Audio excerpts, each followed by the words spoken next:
Everything that is spoken here. The new students. Go down to This history. this one's for the history books. Like I can feel it. Like something about Well, this call. well, let's make it historic then, guys. Yeah. With Parker's graphs in the air. Historical air graphs.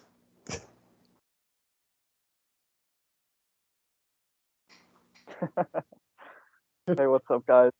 Welcome back. What's up? Another video. Hey, what's up, YouTube? Welcome.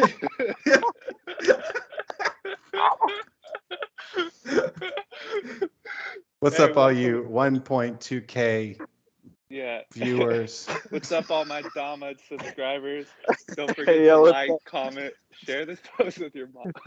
Post this video on your mom's Facebook. If you don't post it on your mom's Facebook, you're going to be reborn in a lower, like, Buddhist hell realm. So, like, Yeah, so this is like the best Mother's Day, gift, you could give. yeah. Oh, what man. better Mother's? Make sure to teach your mom the Dhamma this Mother's Day. In one day. In one, compact it, concentrate it. Dhamma pill. Yeah, like moms don't need flowers, like they don't need that. They need some Dhamma. So like make sure to like just start laying That's some suttas. some mama Well, Dhamma. Dhamma is- Mama Dhamma. What's that So quote? welcome, It's like, Clara. you teach, Hey, Carl. Hey, what's Carl. that quote? If you teach a man to fish, he'll fish for like eternity. But if you only give him a fish, he'll only eat for a day. I think it's Yeah, kind of I'm like pretty that. sure that's how it Give us goes. some Like flowers, he'll be happy for a day. If you give us a Well, he Dhamma, could cut it in half and eat for maybe 2 days. It depends on his appetite. Yeah, yeah. Exactly. That's the analogy that one of the analogies that Dhammarato uses when we're talking about the Dhamma, that he could just crack jokes with us for an hour. We could just laugh for an hour. But an even better gift would be teaching us how to crack those jokes in our own mind, so we don't even need to call on Skype to do that. That we can learn to fish ourselves, That's not the just problem, get the though. fish. He teaches it too quick, and then after like I think I've had like 7 calls with him, something like that, and I already know like I don't feel the need to call him again. Like I kind of get the gist, and it's like damn, like now I don't have to call him. Like I kind of want to call him, yeah, I know what you mean. Like I'm Right. gonna call him, and then like if you like have something like interesting like you want to talk about, you could just do that. Like that. Yeah. I've been like so happy that it's like, why do I don't need to call him. And then like if I call him, Hey guys. Hey, Carl. if I call him, like I don't want to like get a Dhamma lesson when I don't want one. You know what I'm saying? But like, yeah, but fun like to call him. DJ Like so like DJ don't let that discourage you. DJ had the issue where he learned the teaching before he learned the Buddha's method before he even called Dhammarato. So he's had 2 calls and he's already like done. I remember you said that, DJ. That doesn't Well, sound like an issue. Yeah, exactly. Like watching the videos, like you don't even need to call. But for the future generations, I'll still call. You know. Yeah, Like- yeah. I like watching your calls. I always tune into those. So it's You don't Yeah. need an excuse to have fun. Yeah. I learn a lot from him. I don't really need to call him because I have your guys' calls. I learn a lot. For all I like those watching the youngsters, for all calls those as well. youngsters that are tempted to, eat hamburgers in the sewer. Oh, that kills me. I like the first 10 That's one of calls the where most someone, profound teachings because that you I've can heard see that from Dhammarato. like you can see how he like carefully like manipulates their psychology to like trick them into being happy. I think Well, it's that's not a pretty. trick if you're actually happy. Yeah, but- yeah. The trick is the trick Like that real we've been tricked into fishing, right? dukkha all our lives. And Yeah, that's now the we're just trick. waking up to the fact that everything really is okay. Trick to the dukkha. Wow, Parker, that sounds really hip. It's a I'm tricked out. magician's sleight of hand that made you dukkha. It's like Mara's little magic trick. It's the magic Over and trick of we over. have to go get things to be happy, right? The Over magic and trick over. of the one way to talk about it is there's a triangle. If the graphs weren't enough earlier, I'm going to use my hands again.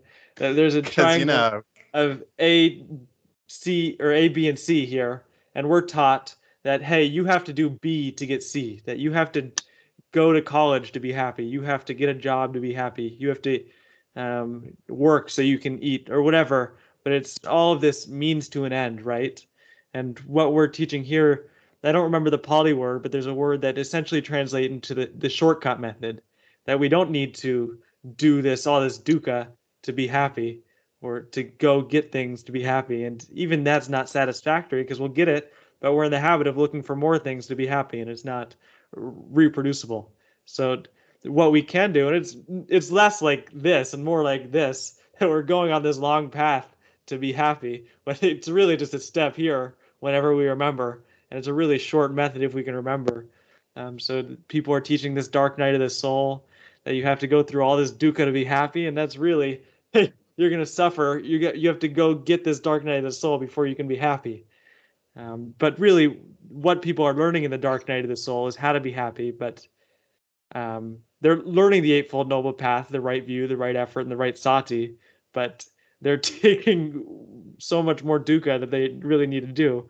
They're developing those skills from realizing how bad it gets and how bad suffering is, and they sort of intuitively develop those skills. But really, we can learn those just by being taught, hey, right sati, right effort, and right view. When there is an unwholesome thought in the mind, wake up to it and throw it out. That we don't need to hit rock bottom to realize that. Well, yeah, Well all you said. got to do is pile up enough hamburgers until you're out of the sewer. If you're in the sewer, all you need is a big fucking pile of hamburgers. What is the hamburgers? Beep, Hamburgers beep, is a beep, wholesome beep. thought. A wholesome thoughts and cracking jokes and like having a good time. Exactly. So like, at that moment, become like lord of the hamburgers, and like that's like the best feeling in the fucking universe, is like to be like the emperor of like your own pile of hamburgers. And the dark night of the soul then is the idea that, hey, we're going to jump in the sewage and swim in the sewage till we realize the sewage is gross and we decide to choose hamburgers instead. Yeah. But what we're teaching is that you can just throw hamburgers right in there and you don't need to really inspect that sewage that much. Yeah. Back it up, Carl. Back it up. Yeah, I don't need to go to the Burger King. I am the Burger King. Exactly. See, that's It's good. That's good. You don't even need one of those cardboard crowns. a burger. I just need a Burger Queen. I'm at Burger King with my. Have you guys seen that meme? It's like a guy singing. He's like, "I'm at Burger King with my Burger Queen." That sounds That's hysterical, actually. Yeah. link that. You'll link that at some point. I've seen your videos, Carl, but I've never been on a call with you. It's good to meet you.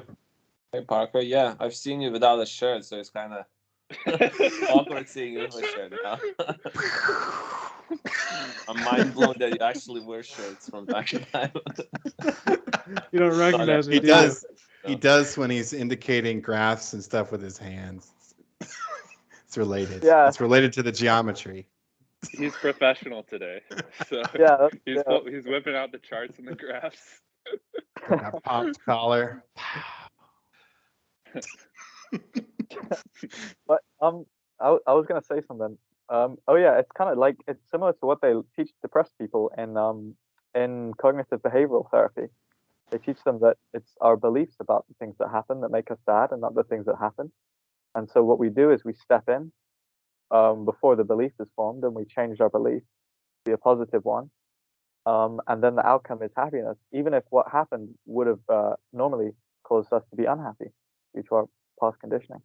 It's the same thing they learn in therapy. So it's a pretty tried and true, like, legit method. It's the fast way. There's Take the minimum effort to be happy. It is really, we're trained with ways of doing things that are bad habits and unwholesome habits, right? These beliefs, you'd call them. And people talk about this all the time in therapy. What therapy is really missing, or psychology is really missing, or is starting to learn with the mindfulness stuff, is the importance of the sati and waking up to it and just changing it right then and there, right? But it is talking about the sense of the map is not the territory, right? That's what they use in NLP, right? We have a map of the world that's unwholesome, that doesn't really match the territory. So we're developing the skill of developing a map that really maps onto the territory better, that is more wholesome. And what is that map? The Dukkha Dukkha Nirodha, for one, right? That we are living by these old rules. The old map was you should do this to be happy. You should do your homework to be happy, etc. You should learn your ABCs to be happy. But what we're learning is, hey, we don't need to do that. The only map that's worthwhile keeping is Dukkha Dukkha Nirodha. Well said. Yeah, and we'll slip back into that old map, and we just need to remember. let's use the wise habits instead. Go ahead, Scott. Yeah, the mind and like the emotional system is just a series of like habits that you have acquired like throughout your lifetime, and like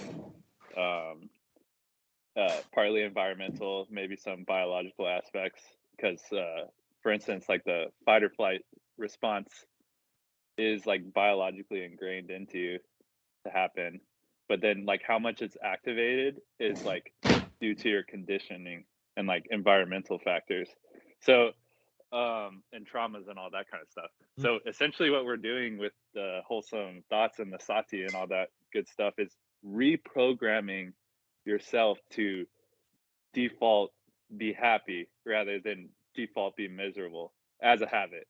So it's like you're retraining your habit to actually just be happy, because you can. Why wouldn't you retrain it to be happy? It's like it's like a trainable thing. Like you got trained into being unhappy by habitually going down unwholesome thought trains and like stuff like that, but you didn't know that you were doing it. So now it's like different. So now you've been told that you actually can reprogram it. So now it's up to you to remember to reprogram it at every moment, and then at a certain point you've reprogrammed it so much that like your default is happy, and then you might fall back into unhappiness, and then all you have to do is like, it's like I fell back into it, go back into happiness. Like it's a simple nudge like that, because Exactly. your default. Once we clean out the room, it's easier just to clean out the little specks that pop up. Yeah.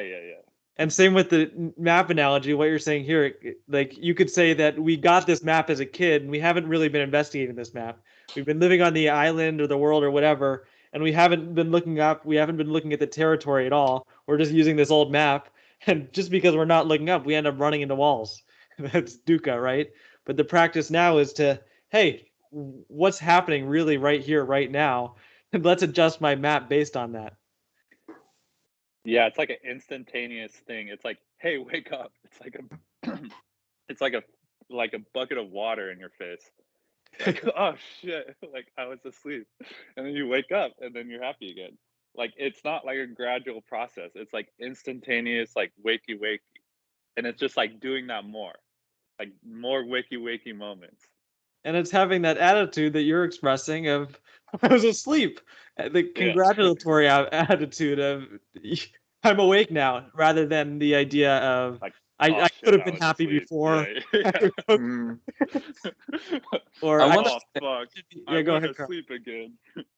I want to say before like joining the call as well, like you were talking about how some people don't need to call Dhammarato, but this is a good thing of Sangha point, is like jumping on Sangha and picking up each other's attitude of not essentially swimming in the sewer and just eating the filth. You can share your hamburgers with your friends and and enjoy the good time together, because like even me personally right now is like swimming in the sewer for a tiny bit, but then I jump on Sangha and I'm eating the hamburgers again. Now just I need to maintain the hamburger eating attitude the rest of the time.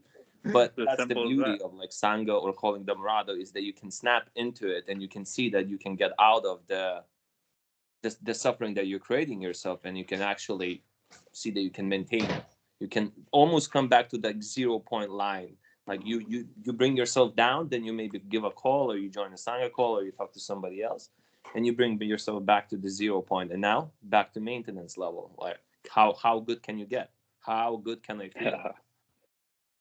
Yeah, and like we've been hanging out a lot in the Discord lately, and in most of the calls this comes up, is that how valuable Sangha is. That is just a worthwhile point to bring up over and over again, just to recognize that hanging around noble, high class, satisfied people really is transformative. Absolutely. I was saying to Scott earlier today that I didn't read books anymore because since joining the Sangha, because now I have Sangha to replace books and book smarts and stuff, and yeah, I saw it as a plus, I guess, but I mean, yeah, whatever. Just like, yeah. Take that, books. Yeah, take that book. I don't need them anymore. 1-0. Scott was saying he didn't read books either. So, Sangha I mean, 1, book 0. it seems to be a trend that I've seen where like the more like woke someone is, like the less books they like read. That's a good point.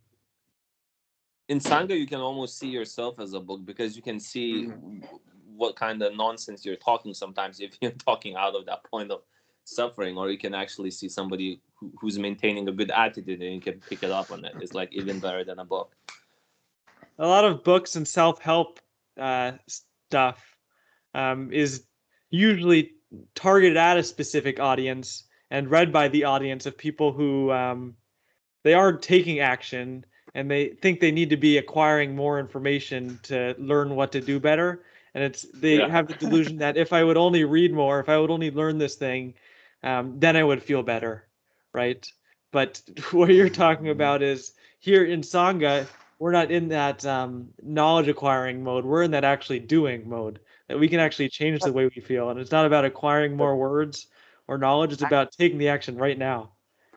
Yeah. Dr. Jordan Peterson. Yeah, that's what meditation is about. You know, it's not about the thinking and book smarts. It's like exercise. It's like fitness. You know, it's a skill. It's a training. It's an art. It's a science. You know, it's not a thing you know. It's a thing you do, and you get the experiential knowledge, and that's the wisdom. Sort of the like informational knowledge. Yes, exactly.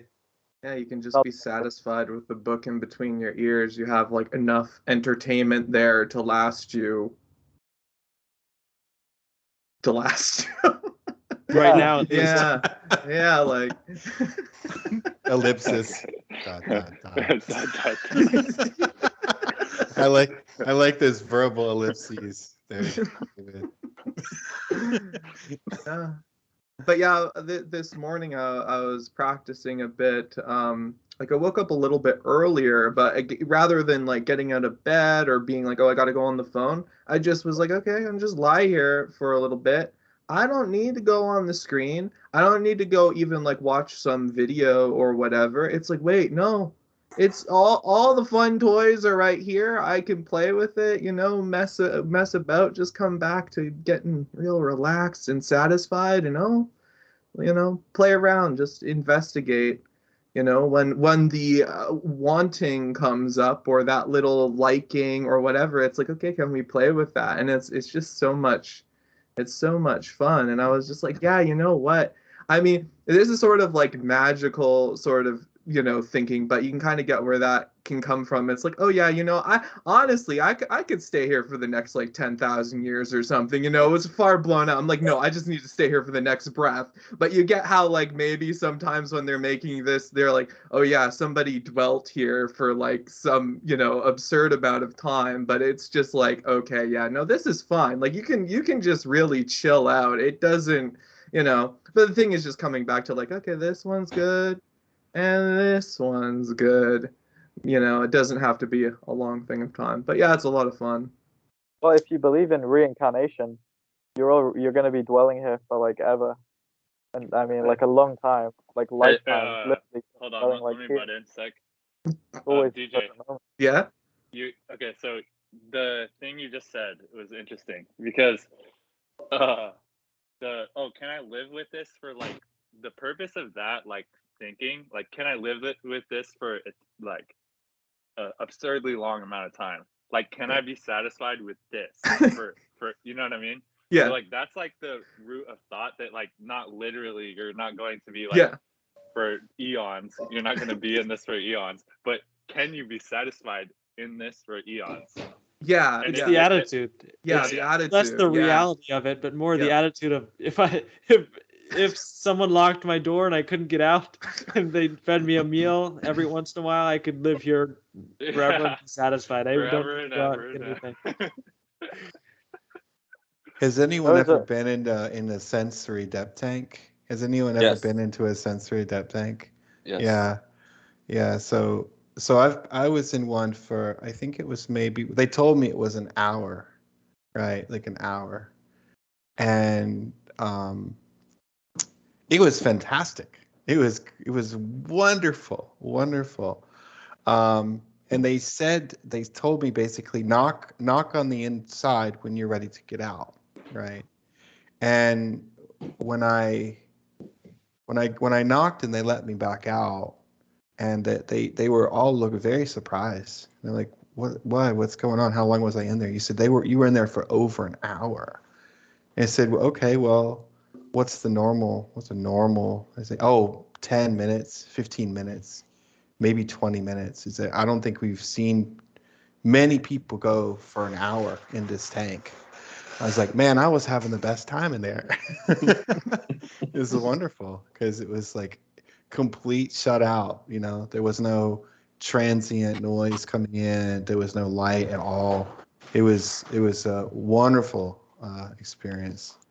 Yeah. What happened to the experience of your body? Did you have any sort of formless Yeah, experience? absolutely. And I couldn't tell you when because there was no concept of time in there. There was no real way to know because the normal feeling of pressure and everything else is. But yeah, I mean, certainly there was sort of a melting kind of like blending, but it was not. There was a couple of moments of resisting it, and I'm like, no, this is it. This is the experience. And it was really relaxing, really quite amazing. But, but I think I ended up knocking not because I was worried or scared, but just because it was like a little timer went off in my head. It's like, I wonder maybe it's time. I can't be in here for weeks, Yeah. So ding ding. Yeah, that's the same thing with meditation though. Like you sit down, you close your Yeah. eyes, and then at a certain point you're like, okay, that's enough. Like you go on with your day, do something else. Like Right, but it's not like something it's pulling you out like an anxiety or a fear or a repetitive thought. It's just like, okay, this just feels like the right time to end it for Yeah. now. Yeah. So, yeah, that's pretty important insight.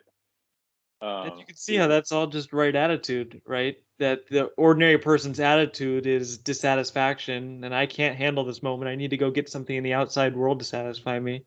And that's why they can only last 10 minutes. That's why solitary confinement is used as a punishment. Yeah, I'm thinking, really? How? Like, how is that a punishment? Enjoy To solitary me, it's like, confinement. can I They're gonna feed me. continue? Can I I just get to sit continue? here? I don't have to, worry about the pecking order in prison. No, man, just keep me. What do I have to do to get into solitary? It's really what the question would be.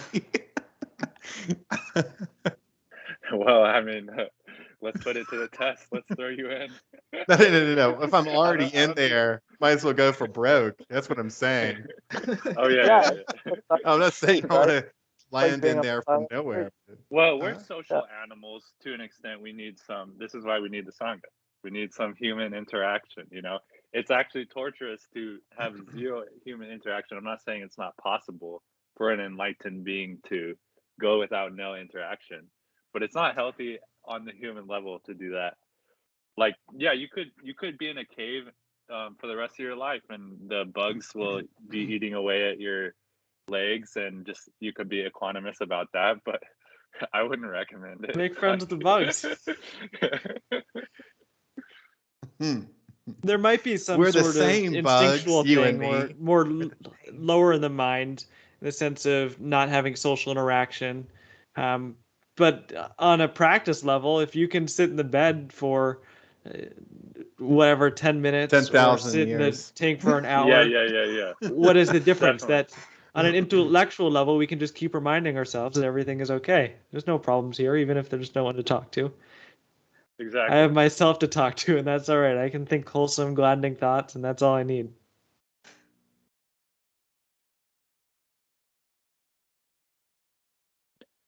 that's beautiful, because like once you realize that, then you're gonna enjoy a lot more talking to people, because you're not trying to get Yes, anything out of them. that's right. You're not trying to get any validation. You're not trying to Yeah. prove anything anymore. It's almost like you're seeing how you might be able to help them, like not in an overt way, not in like, oh, how can I help you? Like, you know, you're working somewhere, but But more just of a naturally, more we of see a their suffering. covert, more of a covert way. Yeah. Yeah. I mean, you help them almost like incidentally, like it's like you're too busy having a good time to like care like about saving someone, but it's infectious. Happiness is infectious. It's like I didn't mean to like transmit coronavirus to other people if I got it, but it just happened just by being around them. So it's like that's how that's how it works. Like you spend enough time around people with a lot of hamburgers, you're gonna start having your own hamburgers, and eventually you're gonna have build your own pile of hamburgers on your own. That's how it worked for me, at least, calling these teachers and like um, enlightened teachers. It just rubs off on you, and then you start doing it. You do it on your own. I just find like in ordinary way, like communicating with like ordinary people, it only when you like have these contractions, like you contract into this bubble of like getting, as we said, validated, or you're trying to prove something, is that when you feel the most inauthentic to yourself. Like it nothing feels real. Like it feels like, why am I doing this? Why am I even saying these things? It's like you can see yourself, hey, how you doing? Hey, how's your day going? It's like random conversations don't feel so authentic, but when you stop contracting, those things actually seem natural. That you can say, hey, how you doing, but with like a different attitude. You can say, hey, how's your day, but with a different attitude, and that's what kind of absorbs. That's what I notice Right. a lot in my line of work. Is just like, I've noticed. don't contract so much onto like the meaning or of saying these things. Just enjoy saying these things and have a good time. Yeah, I've noticed that a lot. Like, it's not small talk for the sake of small talk. It's like small talk because there's that shared joy between you. That sympathetic joy is present. Mm. You're enjoying each other's company. You're sharing a moment together. You want to talk. You know, when you're really happy, you're kind of social. You that attitude of giving and sharing and communing. And yeah, I've noticed that.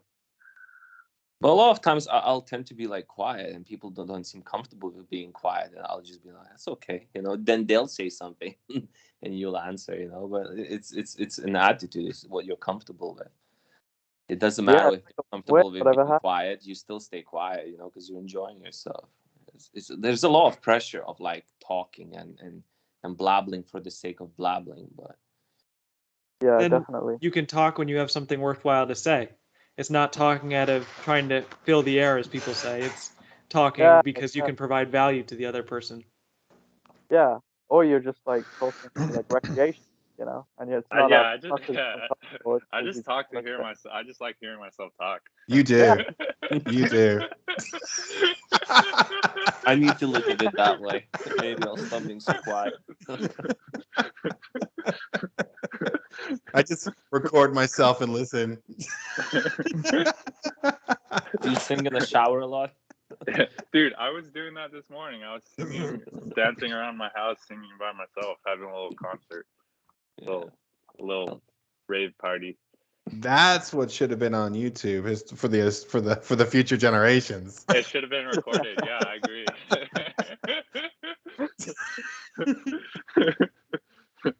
Title: God's highest teaching.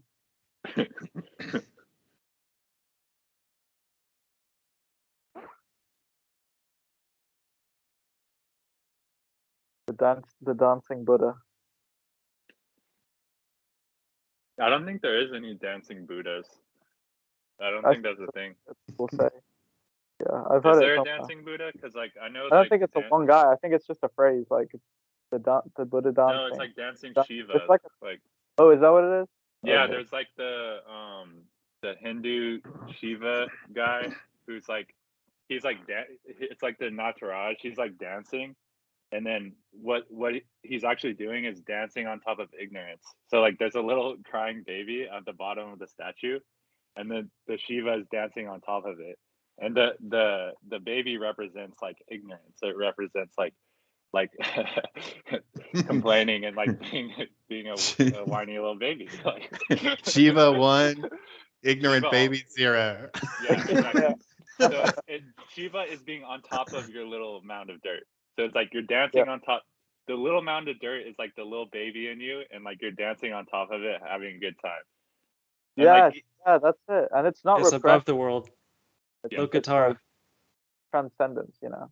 But that's not all there is to it. There's in one hand he has a drum, in the other hand he has a fire. So what that represents is the emptiness of an impermanence. So like in one hand he's banging things into creation with the beat of the drum. Other hand he's destroying the things that he just created. And it's like it's in like a mandala. So like what's actually going on is like manifestation is like creating itself and then destroying itself like at every moment. So it's like fucking profound. Like with like these statues and stuff like that, they have like different like metaphorical like meanings. That's awesome, dude. That's awesome as hell. Yeah. I was looking at a Buddhadāsa book on that. I think in the middle of his life, before he really just settled down at Wat Suan Mokkh, he went on a pilgrimage to India and looked at the art there. And obviously, you guys have probably all seen that in like off comments by Dhammarato that there was a lot of art at Wat Suan Mokkh in the sense of the one where he's passing on the eye of the Dhamma, the wisdom. That one's very profound. And on the website, there's a whole list, and there's a little booklet of it too, of just different commentaries on how different Buddhist pieces of art match on to the teachings. Yeah, they're so interesting and beautiful. Like I really like the ones where it's like thousands of arms, like it's like 1,000-arm Buddha, and there's like arms going off in every different direction. Have you seen that before? I think so. Anyways, yeah, like I think that's supposed, like what I take from it, and like I've heard this take also, and it makes sense to me, is like the arms like reaching out is like a like the arms are like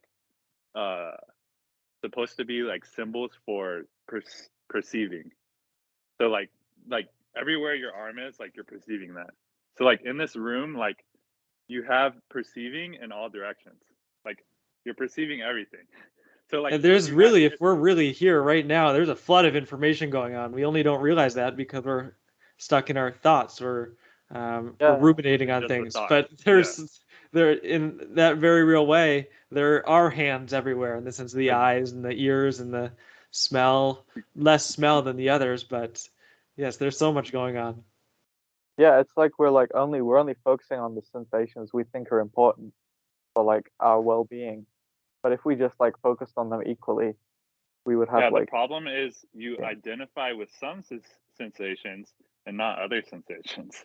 So you're saying this is me, like equalize that's not me. So like that's the no self insight, is that none of it is you.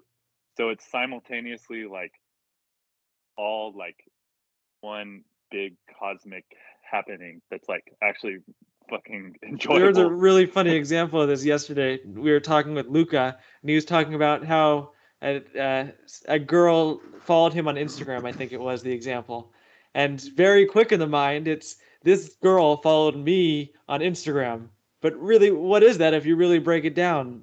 There was an account created on Instagram. It has a picture, which is the phone capturing the light of your face and transferring that to ones and zeros and put on a page, and it has the name that people call you by, but none of it's actually me. But how quick in the mind we identify that object and identify that object in me, and then we're not taking in more information. Then we're thinking about, oh, this girl liked me on Instagram, but we could let that arise, then we could let that pass away and just continue enjoying the show.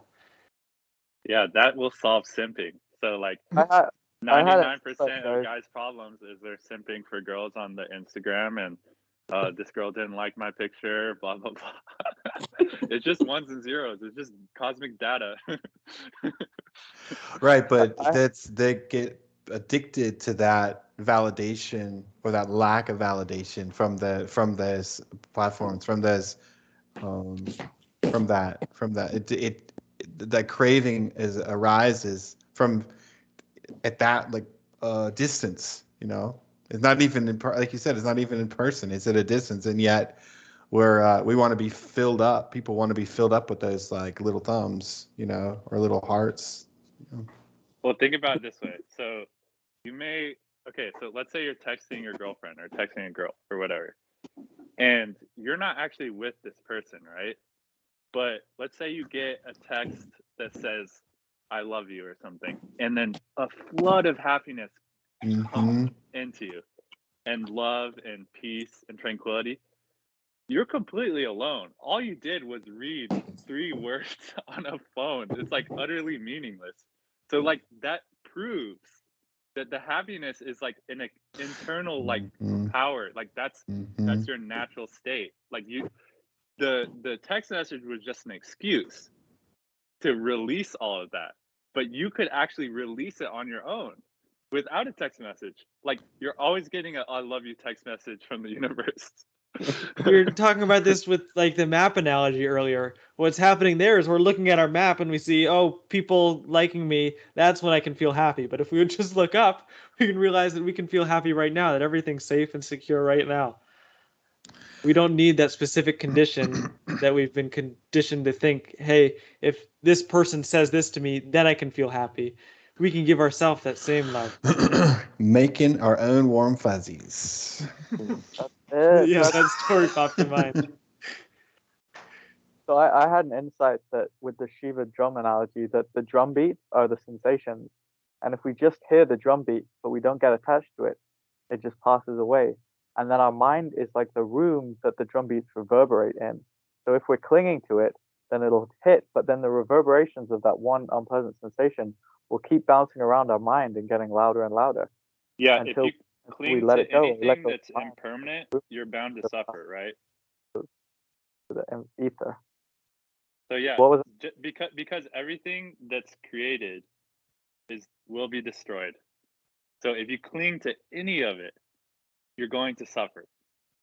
If you cling to anything that has a beginning, it's going to have an end, and then you're going to suffer because of it. So if you don't cling to anything, and actually you could realize that you are the one who's creating it and destroying it, in the sense that you are that reality, and you like everything is that, like emptiness. Everything is inherently empty. So there's nothing to latch onto or cling onto. Yeah, and you don't need even to say it is me or it's not. It is. Right. And there's a lot of it that's coming and going that people often say, use the language that I am everything or I am you, but that often gets confusing. A better way of saying it maybe is just everything is arising and pass away, and there's no need of identifying as me or not me, because it just is. That it is all observed. It is all observation. There is no observer there. That's funny. That's where I go in and I say, who am I talking to? if it's not you, if there's no observer, like who's telling me about all of this thing that just is? So who is telling me that it just is? Your ears are just picking up vibrations in the air, and your brain is assigning concepts to those, and you understand those concepts as someone talking to you, but really you're just walking on a house looking at your screen. There are pixels on the screen. Yeah, that's a perfect understanding, but it's just the way it's approached. So the true self approach is ultimately the same. The true self, yes, it's just different. There's no identity. Exactly. So like, and that's even within Buddhism. There's the Buddha nature teachings, like the Zen teachings, like of what is the Buddha nature of a dog or something like that. And then yes, the idea of I am everything can still be accurate, but oftentimes I was just pointing out that if you come up and say some that to someone on the street, that might be more confusing than just everything is arising and passing away. I don't like the I. That's probably equally confusing to a random person on this. That's true. I'd like to see fair. videos of that. If you just like throwing Hey random man, everything's Dhamma right. like sentences out to Social people and watching pranks. them react. Like, That's fair. But yeah, I talking don't about? like the I am everything thing either, because really what's happening there is when you're saying I am everything, is you're constructed a new identity that you are everything, rather than everything just being everything and you are that. So it's like a Because kind of in the like a sense of the mental. I and the instinctual I, if you were everything, you need to protect everything and it'd be dangerous. Yeah. But we're kind of redefining I to mean just reality. The way to put that to the test is like, if you are everything, like I shouldn't be able to make you mad. If you get mad if I like poke at your I am everything, then how are you everything? Because I'm you poking at yourself. So if you got mad, then you don't really understand that you are everything. Yes, from that idea, there's the idea that I control everything, right? I am everything, I control everything, but it's much easier to communicate that things are just passing and arising, that there is a lot of information, and that's all there is. It's just observation, just information. None of it's me. But in the same sense that I'm looking at my hand here, that hand is no different in the sense of you or me than those pixels on the screen. But that doesn't mean I am any of it. It's just there. Yeah, everything. So everything is impermanent. Everything that is a thing is impermanent. It's a thing. If it's a thing, it's impermanent. But if it's thing, nothing, then it's not impermanent, because nothing is permanent. Ah, So chew on that. yeah, it's like the other side of the coin.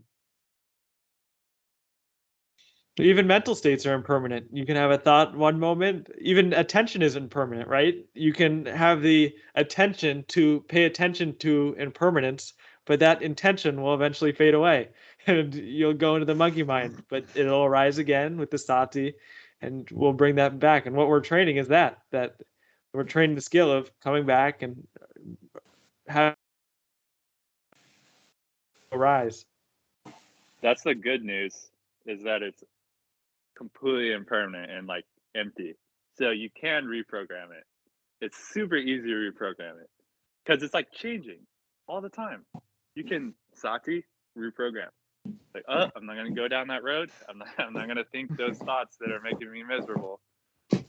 And the more, like, it's as simple as like remembering that it can change just like that. Yes, Wakey wakey exactly. in this moment. And like you said, that's very powerful and unique. Like dogs can't do that, or at least not That's as true. quick as we can. Well, I've seen dog like pouting, and then all of a sudden, like you pull a treat out, it's gonna be it's gonna be happy like instantly. I don't see that with humans. Like I don't like, hey man, you're depressed. Here's some bacon. Hey bro, like, and that instantly cures their depression. Like, so dogs are kind of like exemplars of the Dhamma. In one way, but in the other way, they're at a whim to the world, right? If someone hands them a treat, they could at the same time be holding that treat to bait them into their kennel, and then they lock them up. Yeah. But as The humans, the we difference can is, be a little wiser. agreed. The difference is dogs don't know. can't do it intentionally, whereas we Yes. have the power to intentionally do that. So that's the difference between a dog and a human, and why we're in a special position to do it. Definitely, for sure. So they But rely the on the dog physical population on a world. whole is probably less or more satisfied than the human population because we get lost in Yeah. concepts dissatisfactory. Yeah. Go ahead. I mean, I Rob. don't know, Parker. I see an awful lot of humans get, treats dangled in front of them and then they get locked in their kennels.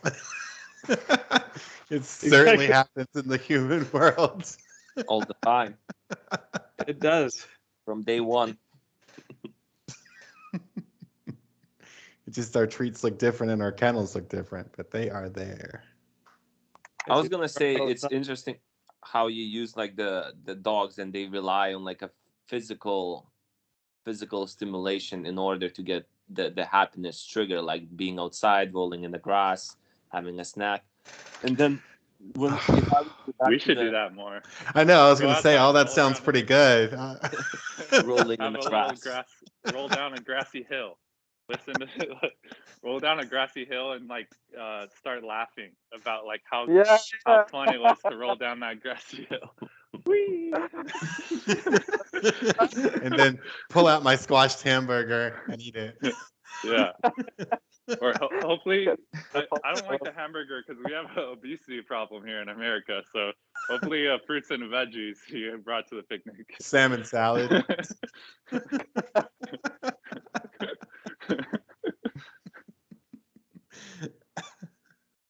What were you saying, Carl?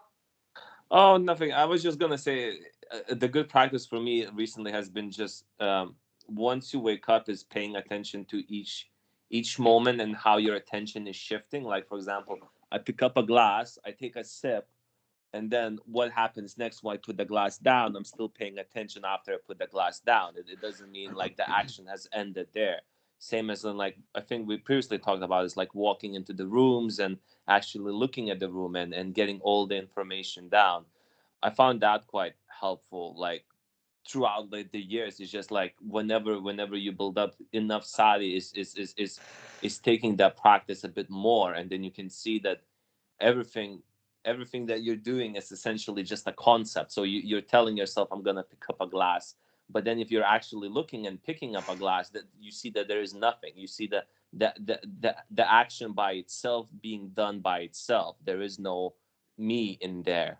Like there is no me picking up the glass. The glass picks itself up.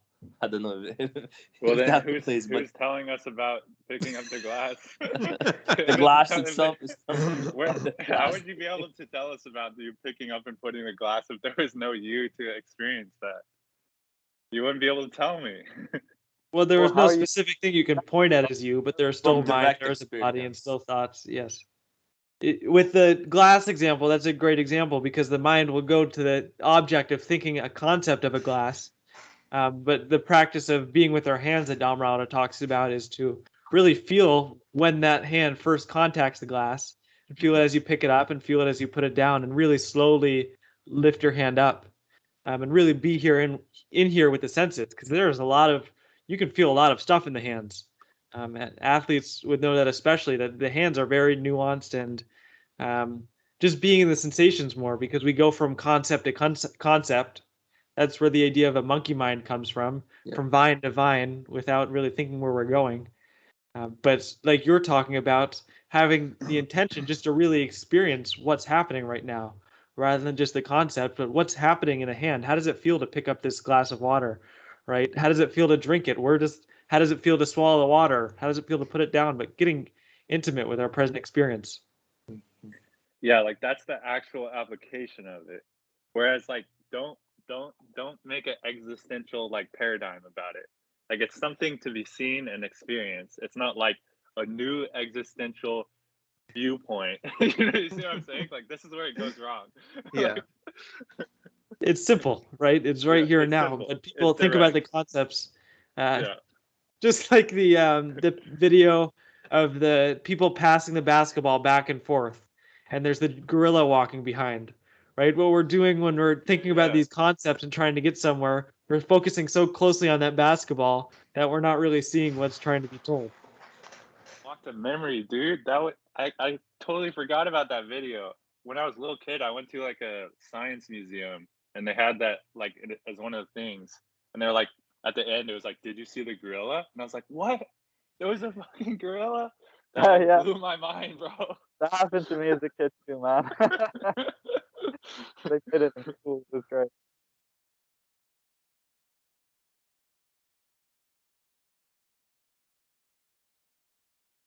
And in the same sense, we're taught in society to count basketballs when really we can just sit back and enjoy the gorilla. Yeah, you can see the whole. The basketball, in the sense, is the A to B instead of just the A to C, and really just taking in what's happening right now.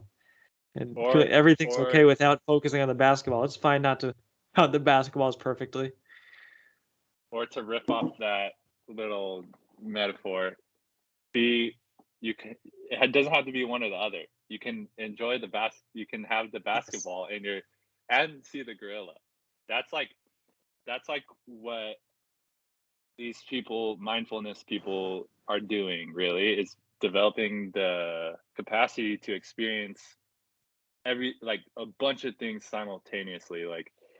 So you tend to not, like, thoughts and feelings have like their respective like weight to them. They're not blown out of proportion because you're mindful of so many other things going on. So it's just like one little aspect is like your thoughts and feelings. And then when you realize thoughts and feelings to be thoughts and feelings, you realize that it's really simple to like change them into like happy thoughts and feelings. Well, Because remember, you see their respective like weight. You don't see them as self or like something bigger than what they are. It's just a thought. It's a feeling. let's remember that the one of the distracting parts of that video is that you're asked to count how many times they pass the basketball. So you're processing, and you have a goal that you're attached to. That's the main reason why people miss the gorilla, right? Rather than just enjoying the fact that these people are passing the basketball and then there's a gorilla. Oh, cool, look at that too. But because we're focused on this very numerical, limited task, that's the distraction right there that prevents it. So, yeah, we have to look at the entire, what that thought experiment really is. What that it's because of the distraction of the processing, right? Rather than not processing it and just enjoying whatever input arises. In this case, goal. Yeah. Right, no goal, right? If someone said, watch this video and enjoy it, well, don't you think you would see the gorilla? Yeah. Probably, more than likely you would. But Yes. because nothing to do. But because they said count the passes, you're focused on this one small task and then you miss it. And that's a very good analogy. So. But that sounds like seclusion. Like if you're not asked to do the task, that's like when we can put ourselves in seclusion and we can see the thoughts and we can see the emotions as just another rising and passing. But when there's a task and when there's actual life happening, like somebody insults you, something happening, we tend to contract because now there's a goal. Now there's like some kind of me in that situation. So now I have to count the balls. Now I have to pay attention what's happening instead of actually chilling out and taking a better look at it, right? That's how I see this thing now. Yes, and it's the difference between having to do it, I have to count the balls, between it just being a game to play and something that you can count the balls and really be here now without. When I first watched the video, probably 5 years back or something, I'm very perfectionist, so it was sort of like a memory arises of, oh, this is a challenge. I'm going to count all the balls. Exactly. Right. Now it's like, oh, I'm going to show I can do it. And it's like, and that's identity, right? Parker? That's identity. I never would have guessed that, Parker. I never would have guessed. Parker, you reformed yourself from your perspective. Because you've surely seen with me, like, I've really clung on to that perfectionist conditioning with the Dhamma. Like, I have to nail it every time. I have to get the exact formula right. The E equals MC squared enlightenment trick, which is just do kindergarten order. But you know what I mean? Like I have to get it just right. I have to get the cessation, and that's cool. That's cool. That's inspiring to see that you used to be like that, but you've overcome it so much. Because I agree with Scott. Like, I would never have thought you were a perfectionist. Yeah, it's when you seeing those arise, the thoughts of I should do this, and really it's the idea of old memories of rising. I should do this to meet the rules that people have enforced on me before, and I got gratification from following those rules perfectly. But that video is great because it presents it like that, but it's a bait and switch. Really, it's seeing whether or not you're paying attention here and now, and you can see the gorilla. Yeah, two kinds of bait and switch. Yeah. That's brilliant. That's brilliant. All right, boys. Well, I'm gonna head out. This has been a really enjoyable Sangha call. I'm glad I came on, and thank you, everyone. I'm gonna go spread the Dhamma to the whole universe. All right. We'll feel it. We're feeling it. Peace out, You're brother.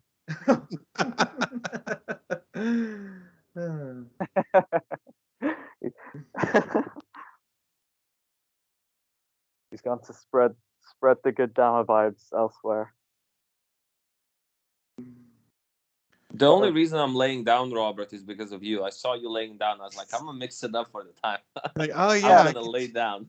I could totally do that. Break the rules. It's chill, man. It's chill. The rules. The Chilling. rules. The rules of the Dhamma call. I've got a whole little like Correct thing. conduct. No vaping. Yeah. No vaping, no aping.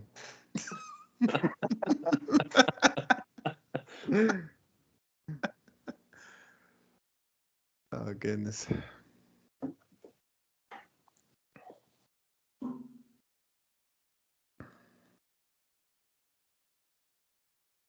Oh yeah, we were talking a bit about before, like liking the sound of your own voice or just enjoying talking.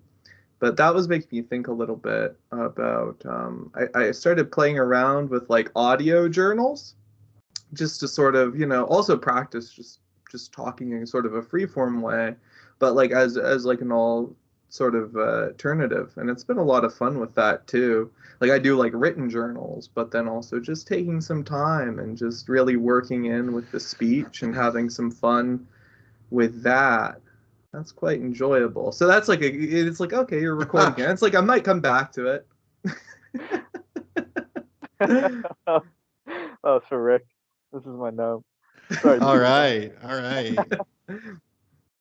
Yeah, we're often critical of ourselves, the way we sound or whatever, because it doesn't sound exactly how we hear it.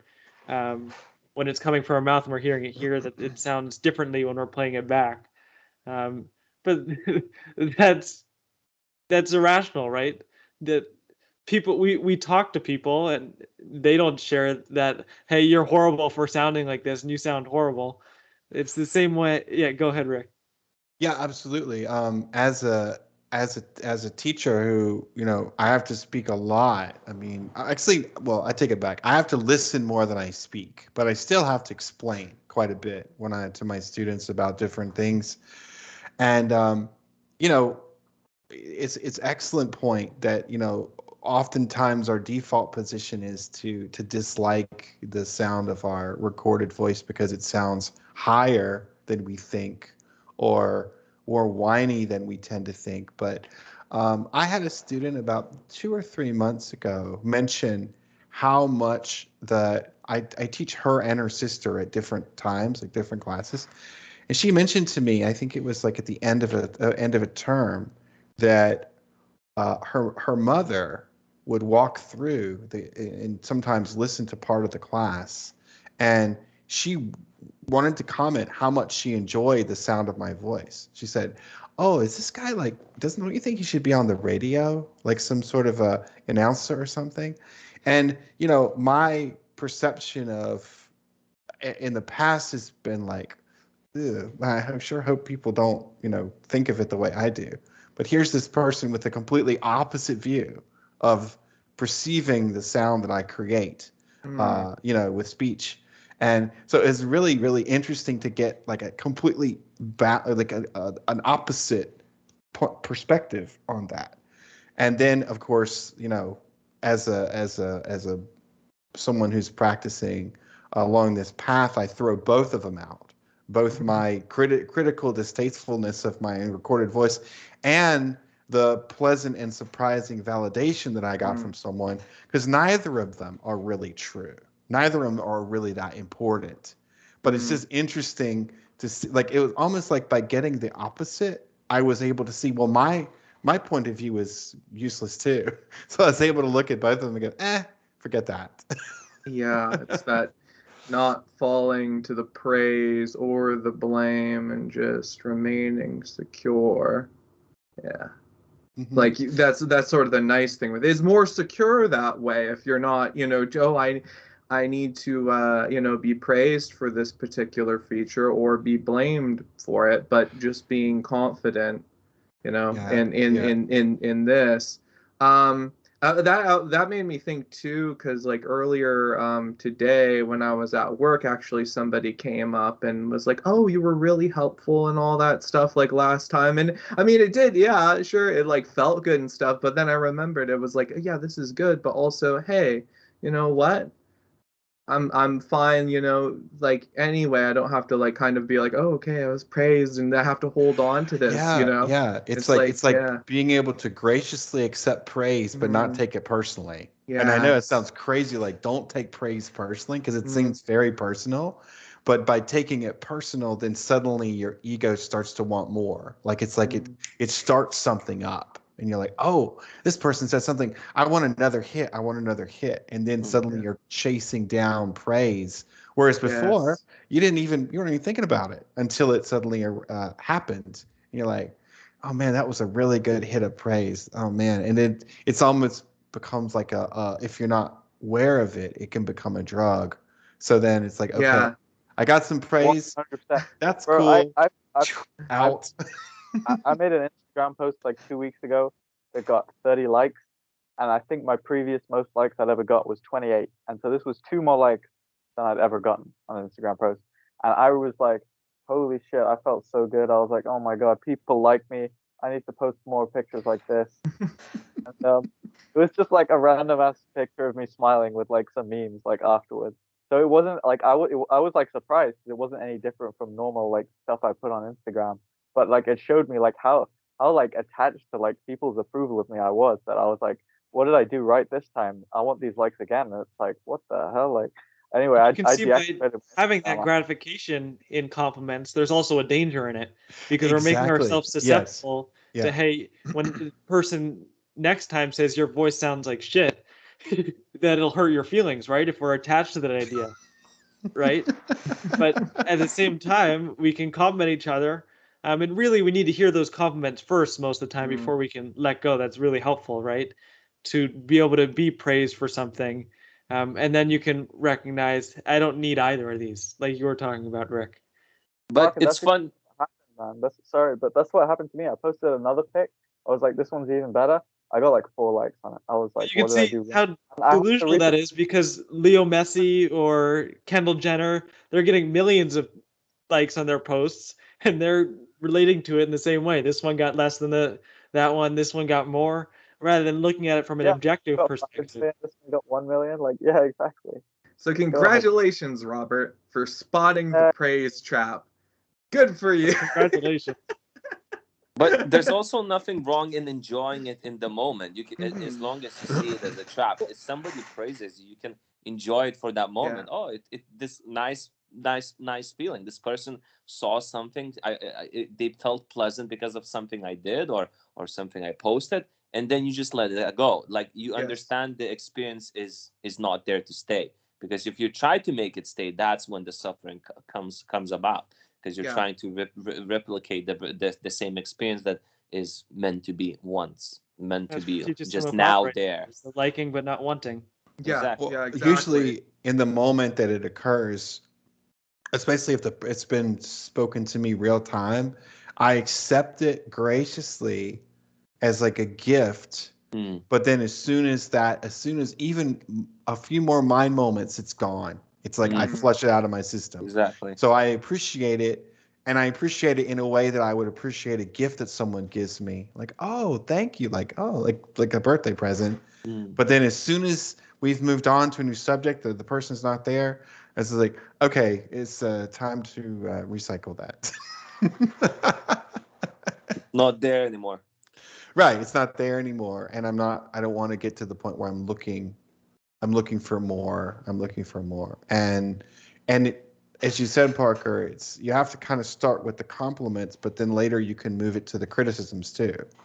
And say, okay, that's not personal either. You may feel that way, but it's not personal either. Nope. Really, the person they're complimenting is not you, because you don't even know who you are, in the sense that we're a moving target. We're really changing. And what they're complimenting is just their perception of you. And they might have things left out or whatever, that their idea of you is not the same as your idea of you. And if we're wise, we can throw out that whole idea of ourselves altogether which is the idea of anatta, not self, and just be here now. We don't need to form ideas or Yeah. We don't personality. need to form a self to protect and stuff. We don't need to do that in the first place. We can just enjoy now without a self. Yeah. Yeah, but it's very habitual. You know, you get a negative comment thrown at you, written at you, whatever. It can, because of the habitual ways of thinking, the way we receive it, and that instant like of trying to protect, you know, and then of course like in the, you know, like in the Aikido world, we accept it and turn it back. I don't mean like throw it back, but you accept it like, oh, okay, they're making noises at me. Okay, all right, I understand that, and it's neutralized like that. It's more of a mental like practice. The Buddha did when the person was angry at him or criticizing him. He's like, "What do you do?" Imagine someone walks to a party and offers a gift, and the hosts of the party don't accept that gift. Who owns that gift?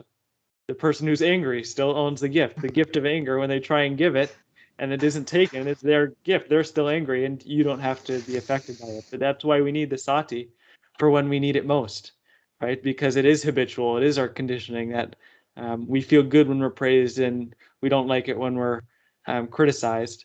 But if we can have that sati for when we need it most, we don't need to get excited by either one. Yeah, don't get excited. Exactly right. Exactly. Yeah. Mm-hmm.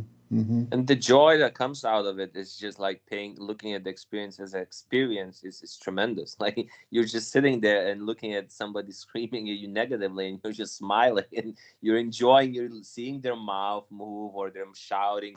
Little shapes they make with their lips. Yeah, the furrowed eyebrows. There, looking at it. This is very fascinating, very interesting show. It's like fireworks. It's like someone's shooting fireworks off with their body language. So much energy in there. Like you can tell there's a lot of energy, and that's like it's like as you said, like a fireworks show. It's exciting to watch. It's like explosions everywhere. Yes, this is a climax in the personality's narrative in the storybook. You know, this is one of the exciting parts of the movie. Yeah, and here we can talk about it from detached, but when someone's angry at us and they're angry at you, you have to be quick in the mind to not create that self of they're angry at me. That it'll come up and you'll let it go, and then they'll keep complaining, and then it'll come again, and then you let it go, and I'm okay right now. You'll be nice to the person, and it's having that sati for when we need it most, and being quick, and taking that right effort to not create the self there to defend. It's like, yeah, exactly. It's like instead of saying they're angry at me, you're like, oh, they're angry. Yes, they're angry. Exactly. Cut the sentence. Cut it off. Like angry. But you can also seek how we create the self in relationships. Like, for example, if a random person, homeless person, is angry at me, I can see maybe he's intoxicated and I can laugh it off. But now, if I take the same situation and now I have a relationship with somebody, I create the self much more because I can see I exist in this relationship with this person and I had this experiences with this person, like memories, future, past, whatever, and I recollect that and create myself. I'm like, oh, this person was behaving like this previously and now they're acting angry towards me, and instantly you contract into yourself. What have I done wrong? You start creating the self. So it's also interesting to see how you can, it's easy to detach yourself when you don't have a relationship, like when you don't have any experiences, any data collected in your brain with a person.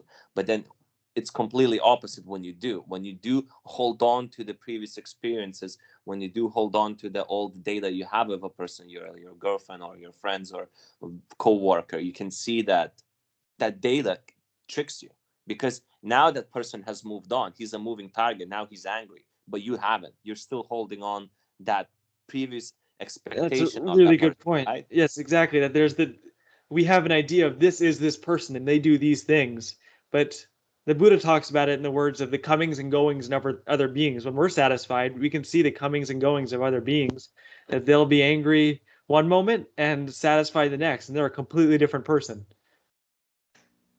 So there was I read in Dalai Lama book at one time that Although there are different memories we have from different friendships, we can take each friendship or each person we meet like it's the first time we're meeting them, in the sense that we're relating to them, and the first time we're meeting them, in the sense that we're here now. We're not creating this person that we've been talking to in the past, and they're coming here now to talk to me again.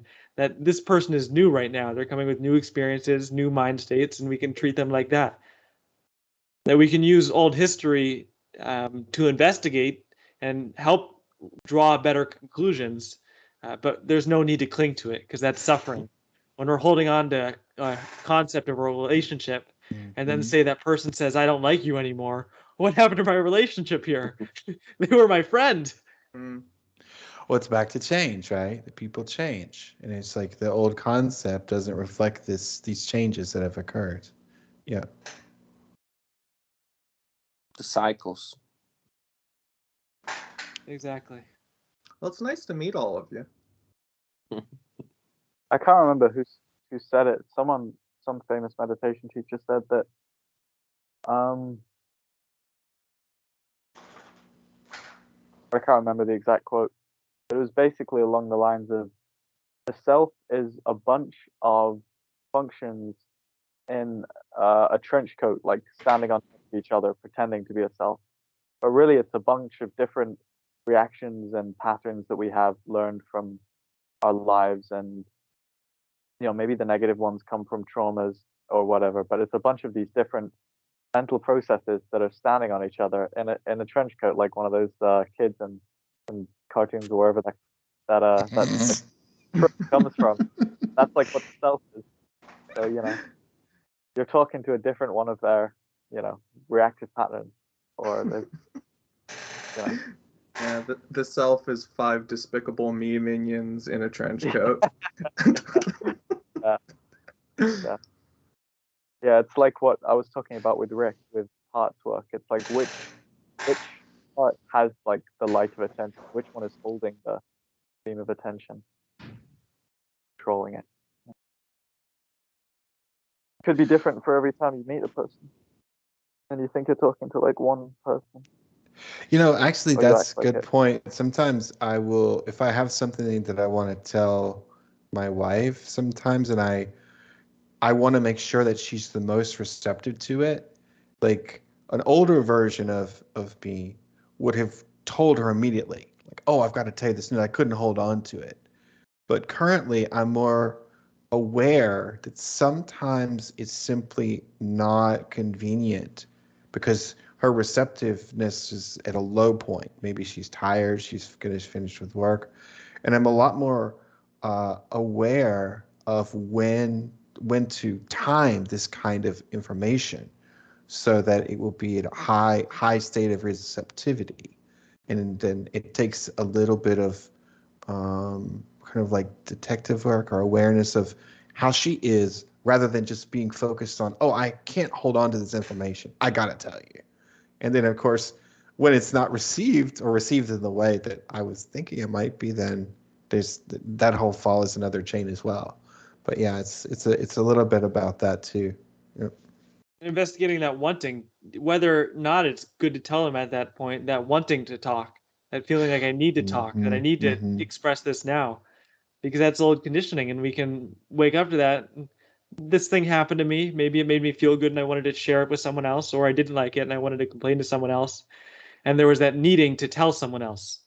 That we can just have that thing happen, that not liking happen, and just pass away.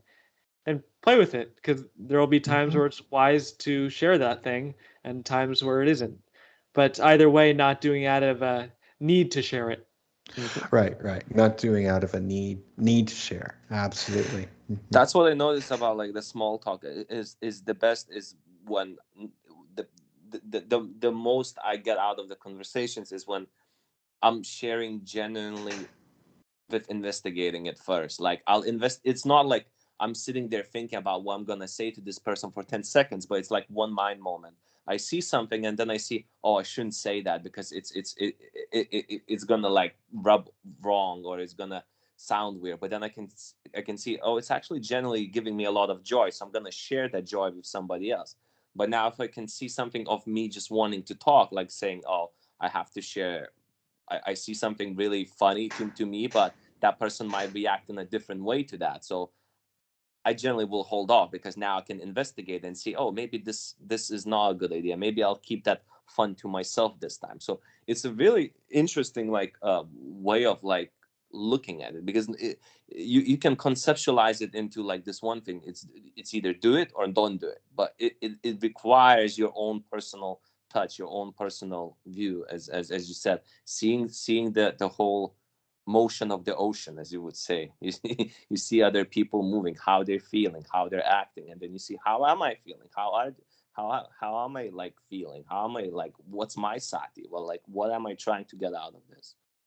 Yeah, and it's so much easier to observe those patterns from others when you're not so busy trying to manage your own. And I mean manage, it's okay, I'm pretty clear and feeling great, so let's see what's going on over here, rather than I've got to manage my own reactions and responses because of these mental states. Yeah, I feel like with that, Rick, it's you're cutting out half the work. Originally we're seeing someone and then we're relating it, how it's important to me and how I should act. But then if you remove that second half, you're just seeing them. You get so much more. You're not wasting mind moments worrying about how what they're doing affects how you should be. You're just seeing what they're right. It's absolute. It's sort of absolute receptivity. It's and that's, again, I like to practice that when I'm calling my Korean students. It's absolute receptivity, because I don't have any ulterior motives with anything, and I don't have to tell them stuff. I don't even mention anything about what's going on with me unless they explicitly ask, because they're not a friend. They're not they are in a way, but not in that way. So it's a really good place for me to practice that receptivity. Yeah. Yeah, that's an awesome example. And get paid. and spread some calm to the stressed out people there, because they are really stressed. They are super stressed, man. They work really hard in Korea. I think I saw a documentary about them. They have school and then tuition, and then they have this whole system. It's very they take education super serious. It's insane. Yeah. It's they start the kids out. There's kindergartens are competitive. Who can get their kids into the highest level of immersion English at 5 and 6? It's wicked competitive. Yeah, that's right. Mm-hmm. All the way up. Yeah. Yeah. So. Yeah, Carl, with the idea of when you hear something, another way of understanding it is Dhammarato tells the story of a student that he shared something with him that the student has heard many times, but this time it clicked, that there was an insight. He really understood it. And the thing he did afterwards was go share it with his dad, because he thought that really good feeling that he got from understanding that his dad would get the same thing, without understanding that the benefit he got from it was because of all the dots before that were in place that connected that dot. And that really just made sense. So we can understand whether the dots in other people's mind that, will this make sense to them? If I'm using Dhamma language, that probably won't make sense to them, right? If I'm using Pali terms, that probably won't make sense to them. But if I'm just having a good laugh and telling them not to worry and be happy, that might make more sense. Mm-hmm. I have few examples of that, as far as people usually tell me, oh, I'm so tired, and they ask me, how are you, why are you not tired? I'm yeah, I'm not tired, and you can drop it in very subtly, saying, you know what, sometimes I think if I say out loud that I'm tired, then I really become tired, and then it sticks to that person.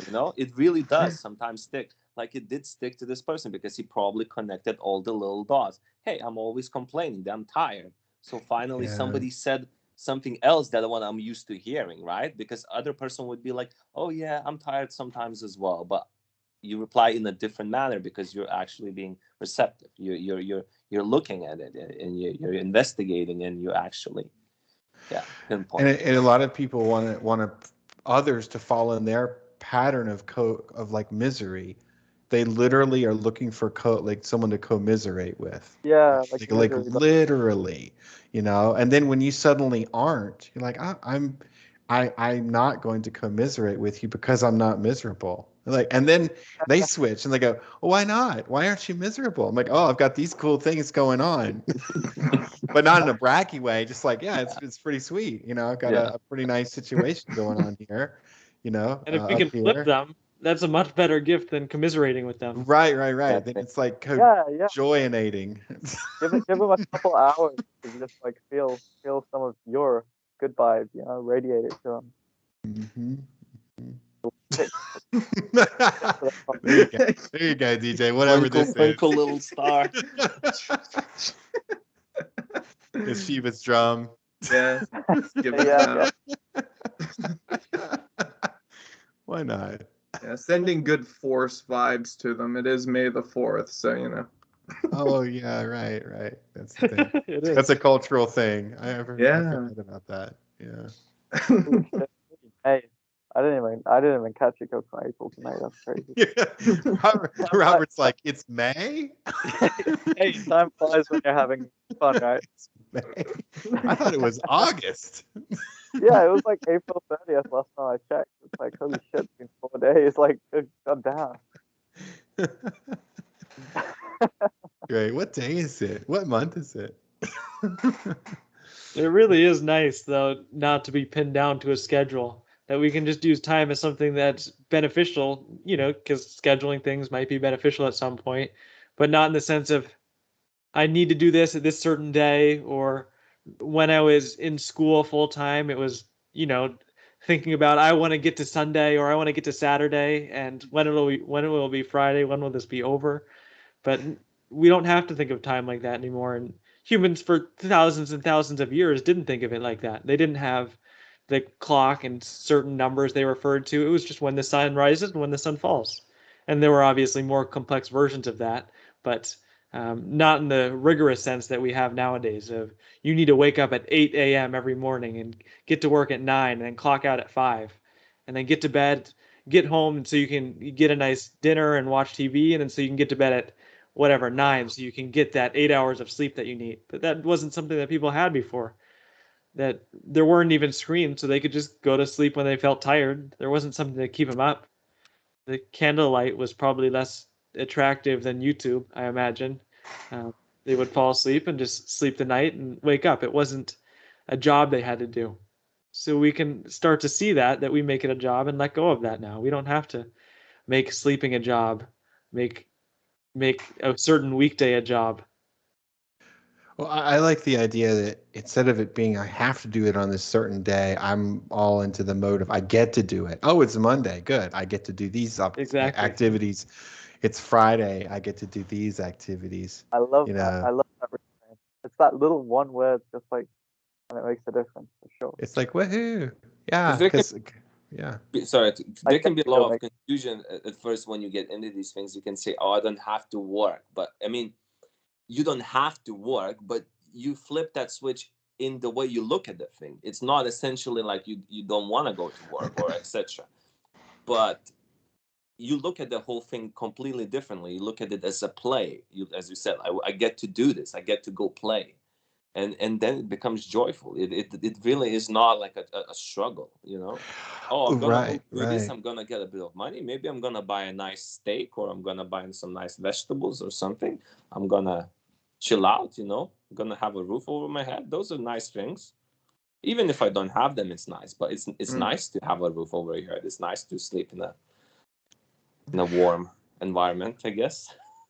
So last night I had 19 individual phone calls ranging between 10 to 20 minutes in a space of about 5 hours, with just like, I think one person didn't answer, so I had like a quick 20-minute break or whatever, right? By call number 17, I had almost as much energy as I did for call number 1 as I did for like towards the end of the night, right? Because the person was curious. It's like, well, how many students do you talk to? I said, oh, today I've got 19. They say, well, what number am I? I'm like, oh, I'm number 17. And you're number 17. And he's like, well, you sound like you have a lot of energy. And I'm like, yeah, because I like this. This is fun. This is fun. I don't feel like it's a job. I don't feel like it's work in that way. And then he's like, oh, man, you're lucky. It's so lucky. And I'm not going to take it any further to go into, well, it's also my perspective about it, because, I don't want to push it too hard, but it's, Because of his perspective, he'll take it the wrong way, and he'll think that you're trying to be braggadocious or. Well, right. So I'm being skillful with how I term it, and I'm only answering questions in a way that I think will be appropriate for the situation. But anyway, that's my point, is that, even after 17 or 18 calls, I felt pretty energetic. Like I could have kept going, I guess, because it wasn't like each call was taking something from me. It wasn't like I was giving a piece of energy to this person. I was just having this exchange, Yeah, you were just radiating your innate energy, and they were just eating it up. It was the renewable resource. Right, so renewable resource. Yeah, why not? Yeah, of course. There's no limit to our warm fuzzies. You just keep reaching in the bag. Yeah, finding more. it's bottomless. Something you said, Parker, earlier got me thinking about, like, before there was clocks and time and stuff. You see these series, whether it's Western or, period pieces or even sci-fi, where a person travels to another planet or to another place, and the person that they're looking for isn't there, right? So there's this understood thing that they have to wait for this individual. Now, of course, they're not going to show you them waiting, because that'd be kind of boring TV or movie. But the concept of us waiting for people in the way that we accept from like a long time ago, or even, whatever this particular situation in this movie or TV show or series is very, very interesting. And it's not like when they finally show the scene where the person comes in and they have this exchange, and the person's been like, who knows how long they've been waiting, but they're not pissed at all. This is like, okay, finally this guy came in, but they're not like angry, like, dude, where were you? What's up? It's just accepted that was part of what they were supposed to do, is wait for this interaction, And I think about in the modern time, people aren't waiting around days for each other. People would never wait around days for each other, or hours like that, I mean, I guess they might, but it's really interesting to see that, that difference in time perception and social expectation and how that all plays together. It's really funny. That is a good point. Yeah, it's like, the cowboy walks in and they've got like the person just sitting there with the feet on the desk, and like, man, how long were you there? Like for hours we've been waiting for this guy. But when they come in, it's like, oh, it's all fresh. Like, oh, it's just here for 10 minutes. But that's not how it was set up in the scene. They've been waiting there for like the entire day, but they're cool with it. Like, oh, okay. And you get this idea that was not such an expectation back, before we had phones and clocks and this sort of like minute to minute updating technology. It was just, that's what you did. You just waited around, you occupied yourself with whatever. So anyway. Can't wait to be done with waiting. That's what it Love comes that. to. I love that. That's It's brilliant. like whenever you're at work, oh, I can't wait to be done. Oh, I can't wait to be done. Like, be done with what? Yeah, what I do sometimes with that is I go all the way through my week in like a second, and I go, next week I'm going to be here again, so I'm going to enjoy this moment right now. Like I fast forward it. Like I don't go to the point to where, oh, okay, I'm done waiting. I go way beyond that, like all the way to Wednesday again, or all the way to, and it's like, okay, I'm back here again. I'd be doing this next week. So what am I waiting for? Oh yeah, nothing. Rick, I've been doing something kind of similar to that with overcoming my desire to eat when I'm bored, not out of hunger, out of boredom. So overeating, basically, where I'll think to myself like, I'll think, how am I going to feel after I finish the food? Yeah. Exactly the same as I do now, except a bit lethargic and a little bit guilty. It's like it's and I really like this philosophy that I've been coming back to a lot lately. Is like the present moment is always like the same moment. You know, it's Yeah, always good. the moment. No, Yeah, that's good. never a different one. And I just love that. It's like after I finish eating, it's gonna be this moment again. Like I might as well just enjoy it now. Like because it's not going anywhere. No, it's neurotic. Right. Once the distraction is done, we're back in the present again after having, you're absolutely right. Yeah. Whether it was a wholesome thing we did or an unwholesome thing we did. Yeah. Mm-hmm. Absolutely. That's good. That's good stuff. That's a wonderful attitude. Thank you. Yeah. Yeah. That Glad is. to share it. Glad to share the joy. Sympathetic joy in action. I can't remember the name of that in Pali. One of the Mudita?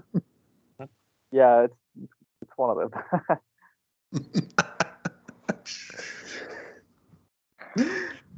Meaning taken. All right, guys, I have to head out, and it's nice to chat with all of you today. Enjoyed it immensely. It's been really great, you guys. Yeah, great talk. Thank you, guys. Have a Great seeing you fantastic guys. week, Have a good everybody. one. Enjoy it. Bye. Bye. Bye.